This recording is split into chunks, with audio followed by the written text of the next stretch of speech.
Who's starting at quarterback for Kalen DeBoer in year two? Luke Robinson of Locked On Alabama is here to discuss just that. So, spring football, we put a nice tidy bow on everything, Luke. And do we have a starter in Tuscaloosa, or is it, oh, we think it's this guy, but it could be that guy? What about this guy, too? Where are we at? Well, Ryan Grubb, I thought, was very PC in his response when asked about this. He said, look, if we played tomorrow, it'd be Ty Simpson. And I think that is a great way to phrase this, because what it does is it makes Ty Simpson feel like, okay, I'm in the starting spot, but it also lets other guys know, hey, we don't play tomorrow. So you've got time to catch up. If they said unequivocally that Ty Simpson is the starter, I think that it could, I don't know about hurt feelings, but I maybe hurt some feelings. And it could be a motivational factor, but it could also be a deflating factor. So I think saying it the way he did left the door open for Austin Mack or Keelan Russell, who I think ultimately will be Alabama starter, whether it's next year or the year after. But Ty Simpson is better than people think. There are a lot of people that just remember him for playing some in the South Florida game in Nick Saban's last season. Or they remember the fact, I think it was against Middle Tennessee State. I'm having a hard time remembering who it was against, but he took off for like an 80-yard run, got to the end zone, and did what so many kids do these days, drop the ball in celebration just before he crossed, which never makes sense to me, but I'm 52, and I'm, when you're that old, when you pass 50, you automatically have to start complaining about some of the things that you do. And I got a notice in the mail. I had to start doing it. Yeah, that's true. From the government. And, but yeah, he did that. And I think people remember things like those and say, is he really any good? It's not fair to judge him on the performance against South Florida or that particular one play, in my opinion. I think he's got the most experience of the bunch. He was a very ballyhooed quarterback coming out of high school, out of Tennessee. His dad was a coach. I think he knows what he's doing. I think he just needs to know, hey, I'm going to be the guy and have some confidence in that role. And he's got one of the best receiving rooms in the country. Got Ryan Williams coming back. Got Jeremy Bernard coming back. Isaiah Horton's come over from Miami, and he looks fantastic, according to all reports. They got some freshmen like Latsier Brooks. They got Jalen Hill, who's coming back off an injury. So they've got some dudes. And Alabama, I think, has 7 tight ends on the roster now. Now, 3 or 4 of them are all blocking type tight ends. And I have discovered that Kalen DeBoer loves to sign tight ends, and he loves to sign defensive backs. It feels like every time there's a recruiting update, it's one of those two positions. But my point is, Ty Simpson's going to have a good receiver room to work with, and also going to have some running backs that I think can catch the ball well, like Jam Miller. He's sort of known for catching the ball well. So I think whoever it is at starter, and I do believe it'll be Ty Simpson, I think they have a lot to work with. Yeah, that South Florida game, wasn't that the monsoon? Yeah. Yeah. If you're drawing a takeaway on Ty Simpson based on that game, I don't know who does succeed in that game. Well, if that game is one that everybody remember, and what they'll forget are the circumstances leading up to that game. That game was directly after Alabama lost at home to Texas. Jalen Milroe was the scapegoat for that particular loss to Texas, even though his game wasn't awful. I mean, he had some bad interceptions. He also had some really nice touchdowns. And Alabama just couldn't get a stop when they needed to against Texas. They had the lead, I think, going right at the end of the third quarter or going into the fourth, and they couldn't keep it. Well, after that loss, and it was a 10-point loss, if I remember right, and it sort of felt like that was the dethroning of Nick Saban, right? I think the whole team was just kind of crestfallen, and they had to pin the bad play on somebody. Jalen Hurts was an easy target, and I think it was almost Nick Saban saying, okay, y'all all want to blame Jalen Hurts? Fine. Let's blame Jalen Hurts. Let's put these other dudes out there and see how they do. And frankly, it just wasn't great. Now, it was a monsoon, as you say, but people forget that. That in the end, people are just going to remember Alabama won that game. Was it 17-3, something like that? Yeah, I think 17-3. I think it was a very unattractive game overall. And Alabama, I think, played 3 quarterbacks in that game. So it's not like it was just Ty Simpson stinking it up all over the place. But again, that's all we have to go on. So people are going to hang on to that as if it's the gospel. and it is really not fair.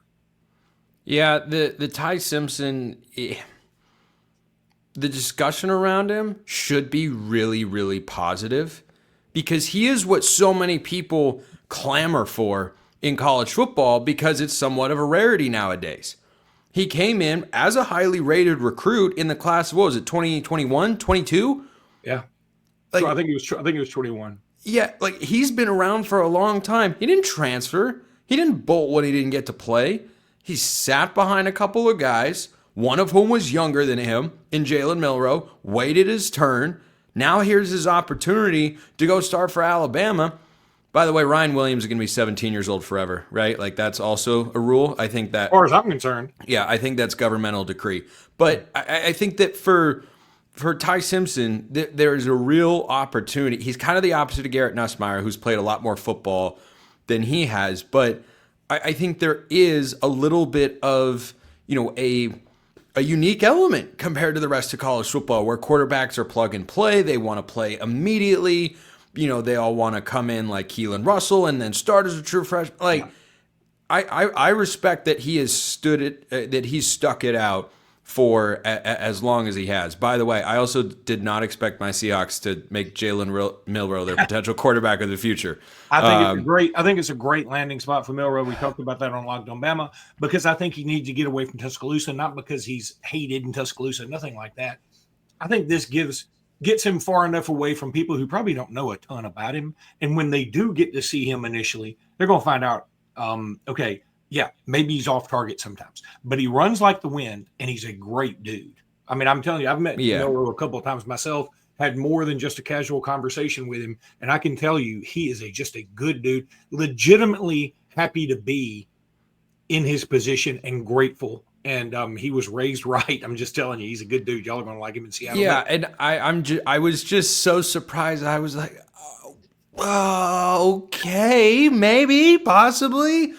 Well, why not? Is that how it was? It was a flyer pick. I mean, yeah, it's a flyer pick in the third round where I thought they could have gotten a starter. But anyway, Ty Simpson also has a flyer element to him, right? Because we don't really know what this guy's going to be, and I mean, there's no proven option for Kalen DeBoer here, right? In a season where I think he has to win, not to keep his job, but to avoid being on the hot seat going into 2026.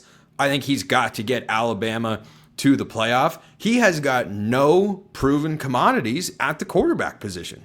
Saturday Down South, one of their writers picked their preseason, way too early power rankings. They had Texas at 1 because they have a lot of faith in Arch Manning. Even though, again, we know about Arch Manning and we certainly know his last name and his heritage, but we haven't seen him a ton. Then they had LSU 2 because they love Garrett Nussmeier, just overlooking the fact that LSU's defense has been rather porous. And then they had like Georgia because they have faith in Gunnar Stockton. Then they had Ole Miss because he said, I love Austin Simmons, what he brings to the table. Well, we haven't seen him yet. And then they also love Marcel Reed at Texas A&M. They had him at number 5. And I was like, the same again. I like Marcel Reed too, but he is the same quarterback that lost at Auburn last year and only Auburn's second conference win. And then they had Alabama at 6. And you know what their explanation was? We just don't know what Alabama's quarterback situation is with Ty Simpson. Who in the world knows? That's inconsistent. That's my point. Everybody seems to have faith in Gunnar Stockton or Austin Simmons, even though Austin, by the way, Ole Miss's team lost a lot of big-time wide receiver draftees. A lot of them went on to the next level. They don't have the same guys they're throwing to this upcoming year. And then they have faith in all these other cats that I just mentioned, but nobody can seem to find a place in their heart for Ty Simpson right now. And I think it's kind of unfair. Ty Simpson is being judged on the little we've seen, and other people are being given the benefit of the doubt because we haven't seen him at all. That's what's weird. Well, what I love about the SEC this year, I don't think there's a team having Texas the favorite. That's fine. Their defensive front is going to be disgustingly good. Disgustingly good, because Colin Simmons is, he's going to be a top 10 pick. Yeah, he's a one day in the NFL. He's really, really good, and not the only guy that they have in that room.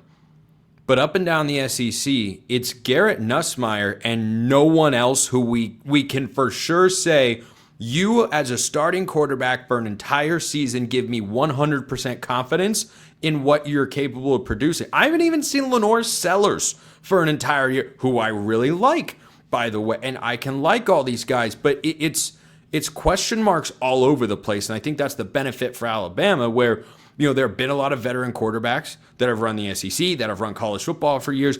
This is kind of the year of turnover. Like, where are the veteran quarterbacks? You can do this exercise in the Big Ten as well. Where are the veterans? Last year it was Will Howard. It was Dylan Gabriel. It was those sorts of guys. Now you look around like, it's just, and you in your mind have that thought or instinct of, well, there's got to be a veteran. You're like, where are they? And go up and down the SEC, like you said. Where are the veterans? They're not there. Also, people hate on Ty Simpson some because they're like, well, if he couldn't beat Jalen Milroe out.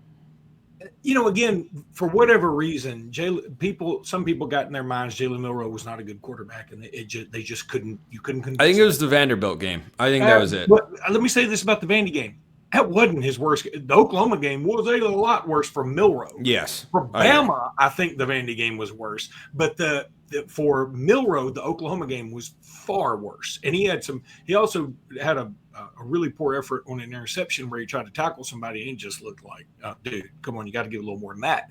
And it just wasn't there that night. But that's the same guy that also ran for 4 touchdowns against LSU, by the way, for the second time in 2 years, running for 4 touchdowns against LSU.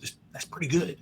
So, again, I think Ty Simpson is being unfairly judged on the little information we have. If we hadn't seen Ty Simpson at all, I swear I think people would be higher on him.